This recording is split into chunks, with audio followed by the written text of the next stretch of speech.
Convido a todos e todas para que abram suas Bíblias mais uma vez, Mateus, seu capítulo de número 13. Leitura dos versículos 18 ao versículo de número 23.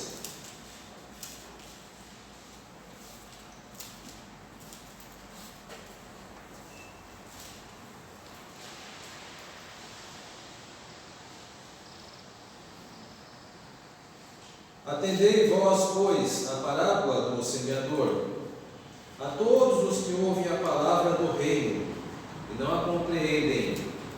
Vem o maligno e arrebata o que lhes foi semeado no coração. Este é o que foi semeado à beira do caminho. O que foi semeado em solo rochoso, esse é o que ouve a palavra e a recebe logo com alegria, mas não tem raiz em si mesmo, sendo antes de pouca duração, ele chegando à angústia ou à perseguição por causa da palavra, logo se escandaliza. O que foi semeado entre os espinhos é o que ouve a palavra. Porém, os cuidados do mundo e a fascinação das riquezas sufocam a palavra e fica infrutífera. Mas o que foi semeado em boa terra é o que ouve a palavra e a compreende. Este frutifica e produz a 100, a 60 e a 30 por um.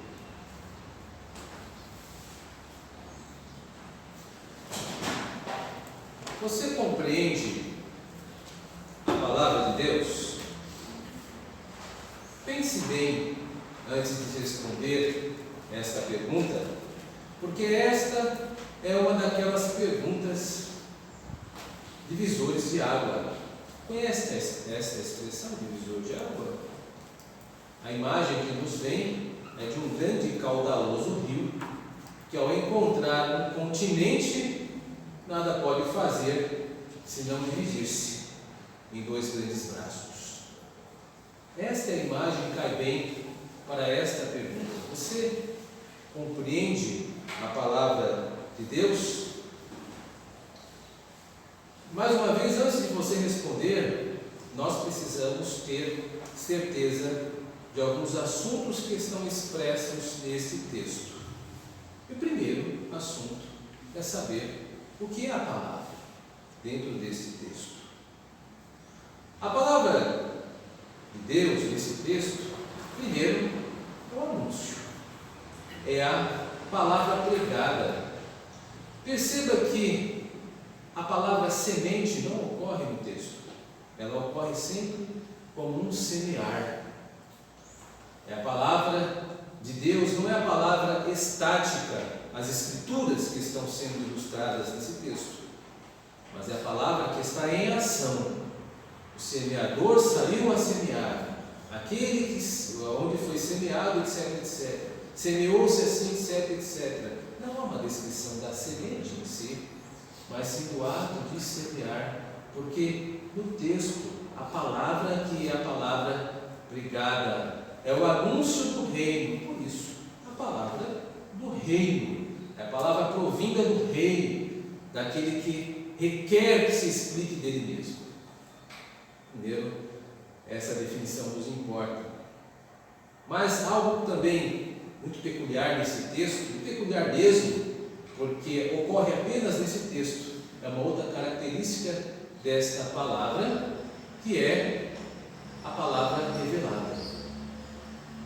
Você leu no decorrer da liturgia que nós tivemos hoje? Esta palavra estava presente, é a única ocorrência do Evangelho de Mateus, a palavra mistério. A palavra mistério, ela infelizmente em nossa língua pode se chamar de um falso cognato. O que é um falso cognato? Falso cognato é uma palavra que, quando traduzida, ela representa quase o seu oposto.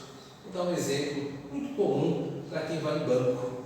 Então você vai em banco, você deve encontrar aquelas portas de vidro onde está escrito push, P-U-S-H. Quantas vezes eu já vi gente tentando puxar aquela porta? Mas em inglês a tradução é empurrar.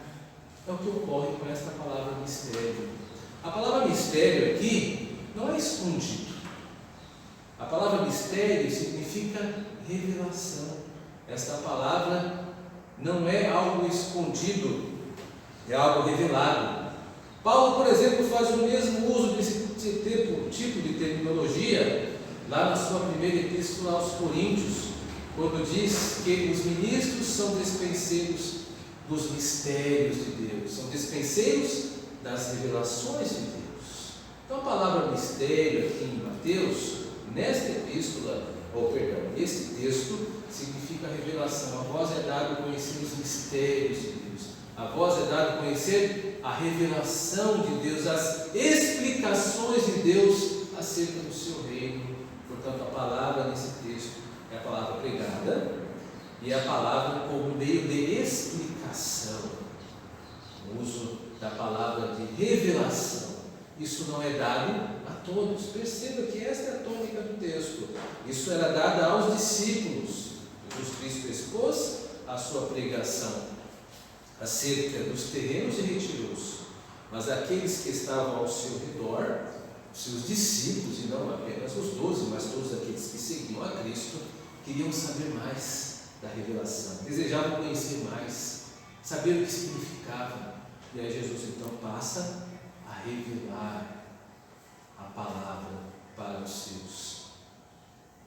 Então a palavra, ela é pregação e ela também, neste texto, é revelação. E tem algo muito interessante nesse texto, é o provérbio citado. Porque em determinado momento, ele diz, olha, aquele que tem, lhe será dado mais. E aquele que não tem, até o que tem lhe será tirado. Parece um tanto quanto confuso. É que esse é um provérbio.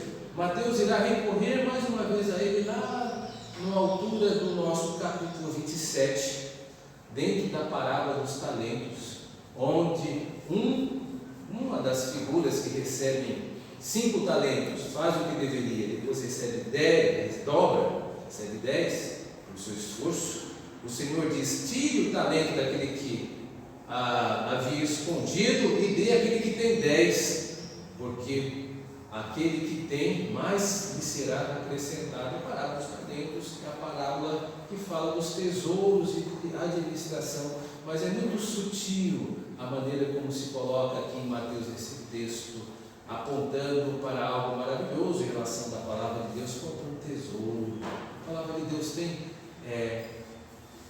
esse tipo de tratativa no Evangelho de Mateus, e nesse texto cai muito bem a citação. Mas aqui está mais voltado para conhecimento, tesouro quanto conhecimento. Aquele que tem conhecimento, que recebe a revelação, receberá mais. E aquele que pensa que tem, que é esta expressão, ele não tem, mas ele pensa que tem. Até o que tem, que ele pensa que tem, lhe será tirado. É aquele que acredita que sabe, no final das contas, perceberá que nada sabe. Será tarde demais. Ficou com medo? Para ter medo. Esse texto, ele está nos querendo colocar dentre um dos lados da humanidade. Ou você pertence à humanidade que compreende, ou pertence à humanidade que não compreende. E agora nós podemos avançar e falar acerca desta humanidade que não compreende o Cristo. E nesse texto, Mateus divide em 2 grupos. O primeiro grupo é representado pela expressão de Jesus Cristo, pela explicação de Jesus Cristo no texto de Isaías. Ele diz que estas pessoas que não ouvem, essas pessoas que não é dado ouvir esta palavra, elas possuem pelo menos 4 características. Elas ouvem de mau grado, elas não são interessadas em ouvir a palavra de Deus, ferem aos ouvidos. Elas têm olhos, mas não enxergam, elas não estão abertas a receberem a percepção de Deus acerca das coisas. Um exemplo pode nos ajudar aqui, acerca dos 10 mandamentos, por exemplo. O 5º mandamento diz: honra teu pai e tua mãe. E nós entendemos na Bíblia que isto extrapola as outras esferas e que esta honra não é dada apenas ao pai e à mãe, mas também às autoridades. Estas pessoas, isto fere os ouvidos. As autoridades não devem ser respeitadas. Quem deve se respeitar as autoridades? Que subordinação de nada. Precisamos correr atrás dos nossos direitos e pressioná-los. Claro, isto fere os ouvidos. Ouviram, mas incomoda. Tem olhos, mas esta percepção que é oferecida a Deus no 5º mandamento não internaliza, não vem. E os outros 2 são consequências. Como consequência, eles não se convertem, permanecerão no seu curso, porque a palavra converter tem esse aspecto de localidade. Você caminha, não se converte, porque conversão é o retorno de uma atitude, né? Sair dela e voltar ao contrário. Não vão se converter, vão continuar indo em seu curso rumo à paga das suas ações no final. Não se convertem. Por isso, não serão curados, estão doentes, e essa doença os levará à morte final, que é total distanciamento de Deus no inferno. São as 4 características desse grupo que não compreende, através de Jesus e sua explicação de Isaías. Mas esse grupo que não compreende, esse primeiro grupo, também é retratado no terreno à beira do caminho. Essa semente que é jogada à beira do caminho, no primeiro momento que ela aparece, e você percebe que há uma acentuação. Esses são os que não compreendem. Jesus dizendo: então é lançado no terreno da beira do caminho. As aves do céu, na história inicial, pegam. Na explicação, que é uma metáfora, uma comparação, Jesus diz que é Satanás que retira do coração, maligno, uma expressão do texto, que retira do coração. Ou seja, aqueles que não ouvem, não compreendem, eles têm um coração endurecido, porque o seu coração, na verdade, ele já tem um outro senhorio, que é maligno, que não permite que isto brote no seu coração. E a metáfora é riquíssima, porque retrata essas pessoas como um terreno pisado, um coração muito habitado, cheio demais para se permitir a entrada do Salvador. Há muitos ocupantes. Cristo jamais terá espaço em corações tão pisados, tão trafegados. E o terreno está duro. Como duro fica se você andar e andar por ele várias vezes, aquele terreno de terra batida, não nasce nada ali. Mas por que o terreno de terra batida? Porque Satanás já ocupa um certo domínio naquele coração, e as Escrituras ecoam isso com tanta clareza, que mostram que Satanás ele possui um certo domínio aos habitantes do mundo, porque eles amam a filosofia de Satanás. Calma, não pense no maligno segundo uma imagem que foi muito popularizada com Dante Alighieri, aquela imagem do diabo com os chifres. Nada. As Escrituras nunca se preocuparam em mostrar um Satanás, um maligno tão característico de nos expulsar assim. Satanás ele aparece pela primeira vez como a serpente, como alguém que fala muito bem, algum bem de papo, bom de papo, dialogar algo, não é hostil. Ela não se sente ameaçada ao ter contato com o maligno, assim também como os nossos contemporâneos não se sentem ameaçados. Aqueles que imaginam o maligno como alguém que as pessoas vão repulsar, vão se retirar, não conhecem as Escrituras. Satanás é alguém com quem Eva se dispôs a conversar, assim como a nossa geração conversa com muitas filosofias malignas que estão presentes na Bíblia. Por exemplo, a queda mesmo de Eva, ela simplesmente viu que o fruto do conhecimento era desejável ao seu coração e comeu, porque Satanás havia dito que Eva deveria se preocupar com ela mesma. Não, se preocupar consigo. Deus não quer que você se preocupe com você, se preocupa com você. E esta é uma filosofia muito comum. Eu tenho que me preocupar comigo. É um pensamento chegando ao extremo, às raias, no argumento demoníaco. Porque esse foi o pensamento de Eva. Eu tenho que me preocupar comigo. Eu tenho que procurar o que é só meu. De fato, ela fez isso. Então, o maligno ele tem acesso aos corações das pessoas. E este acesso, esta presença, através do acolhimento a estas ideias, não permitem que a semente encontre espaço no coração tão populoso quanto o coração da beira do caminho. E aí nós entramos num segundo grupo. O primeiro grupo da humanidade que não compreende é este.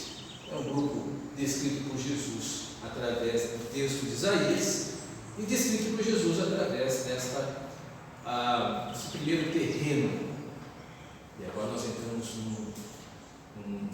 ainda na humanidade, tratando esse assunto da humanidade que não compreende a palavra, um segundo grupo mais preocupante, pelo menos para nós que frequentamos o templo e nos reunimos, que é um grupo que tem pelo menos duas características,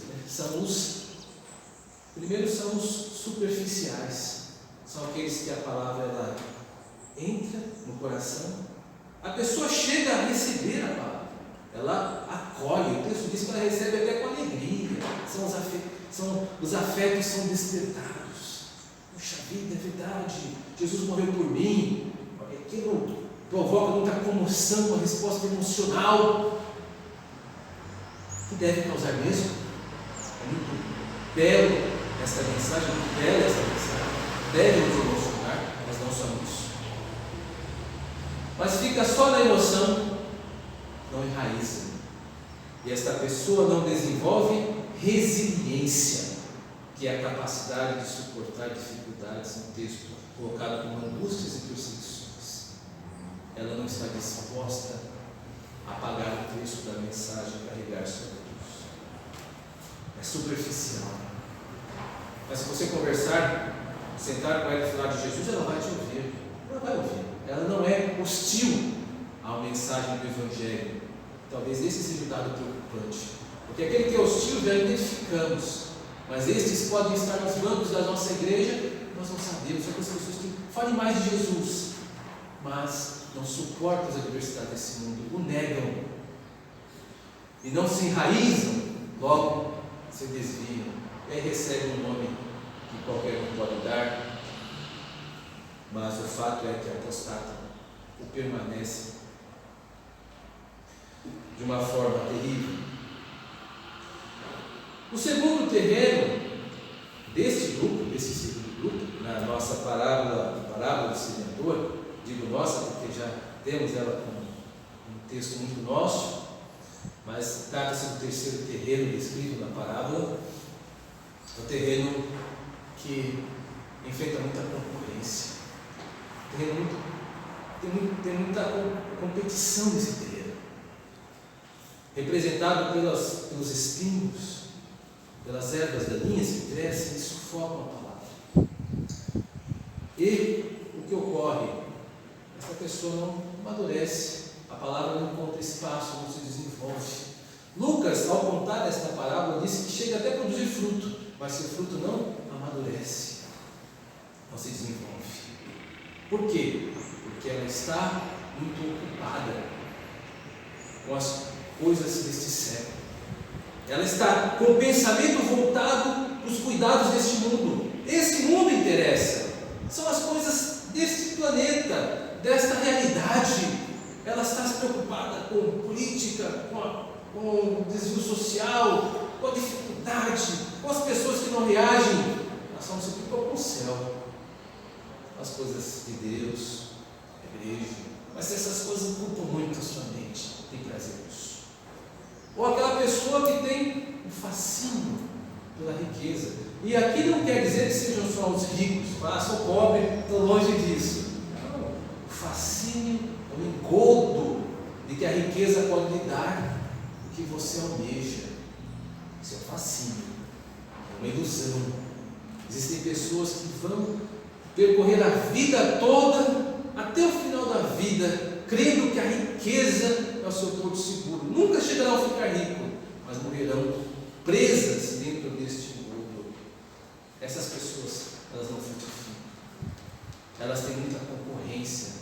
A semente, ela não enraiza, não frutifica, mas permanece entre nós. Estão ocupados demais. Estão muito preocupados com os seus projetos para se dar a entender que no reino de Deus nós somos coadjuvantes e não os protagonistas. Nós servimos um rei que não somos nós. Nós somos súditos desse reino. Mas nem todos querem abraçar o ônus desse discurso, porque não é um discurso fácil. Abrir a mão na sua vida é o segredo para ganhar em segundo Cristo. Mas quem pode ouvir isso? E então nós entramos agora no segundo grupo, a humanidade que compreende. E o texto ele é assustadoramente menor. Ele se ocupou mais em falar daqueles que não compreendem, porque esta é a preocupação desta parábola, que esses entendam que não compreendem. Porque quem compreende é fácil. É aquela semente que cai no terreno, no coração, compreendem, e como compreendem, qual que é a ação de contínuo, o ato contínuo a compreender? Frutificam 100, 60, 30. Ou seja, as safras são diversas. Alguns vão produzir 100, outros produzirão 60, outros produzirão 30, mas já é um número muito extravagante, muito grande. Uma semente produzir 30, uma safra desse tamanho. Porque quem compreende o Evangelho, a palavra do reino, frutifica. E este assunto discreto e direto, da maneira como Cristo coloca no último item, ele é assustador. Porque é muito simples. Ele leva você a uma pergunta: você compreende a palavra de Deus? E se compreende, quais são seus frutos? É o que o texto está perguntando. Porque quem compreende, produz fruto. Simples assim. E quem não compreende, é superficial. Quem não compreende, está ocupado demais com a sua própria vida, vai se ocupar com a vida de Cristo. Agora quem compreende, frutifica para Cristo. Quem não compreende está com o coração endurecido, como a descrição de Isaías. Não mudará o seu curso, nunca desenvolverá ouvidos para ouvir e vai produzir justificativas mais para isso, das mais diversas, mas nunca assumirá.